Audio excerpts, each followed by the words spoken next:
Well, new this morning, the summer travel season about to ramp up for many of us, and maybe international trip could be in the plans for the first time in years. I'm jealous. If you want to bring know, me, right? you can. Pack us in. Yeah, we can fit in a suitcase if we can. need to, but you do need a passport, and there has been a big backlog in getting one. I saw a lot of brides who were kind of panicked. They needed their passports. WLWT News 5's Meredith Stutz live at CVG this morning with a look at the turnaround time, also the cost here, Meredith.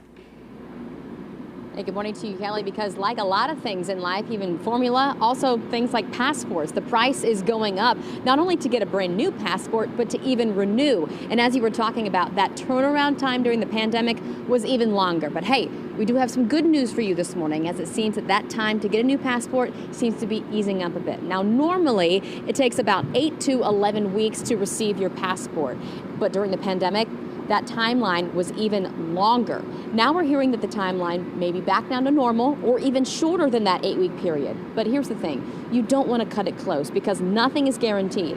And there's a process to getting your passport. So you must have an in-person appointment for some circumstances. And a few places you can go is the library, clerk of courts, and the post office. So we checked in with the Cincinnati Hamilton County Public Library, which alone has helped process more than 500 passport applications since November. The best people, or not the best people, the best thing we like to hear is, hi, I'd like to get a passport. Can I come to the library? Sure. Our first question is, when are you traveling? Well, I'm not going to travel till next year. I just knew it's going to take a while, so I wanted to be as on top of it as possible.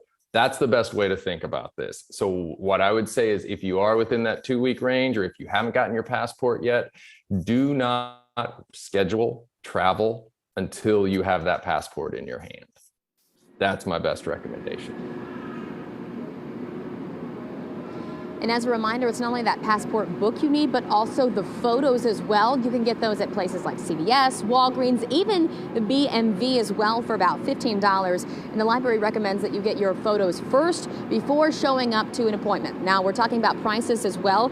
Get this. So as of December, the price now to get a renewal passport is $130, and the price for a brand new passport for an adult is $165. Now, if you do need that in a faster time period than that 8 to 11 weeks, you can do so by requesting an expedited process through the government and also through private companies as well. But in both circumstances, it's going to cost you more.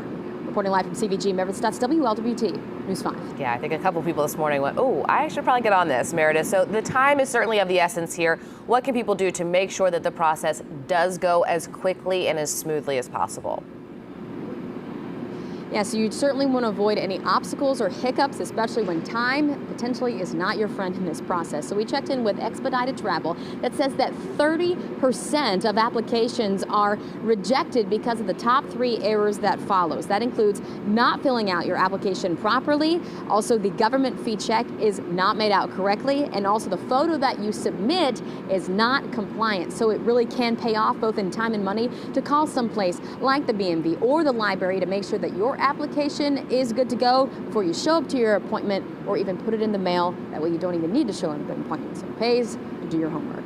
Back to you. All right, Meredith Stutz reporting for us this morning. Meredith, thank you. Let's get a check of traffic with Katie now this morning.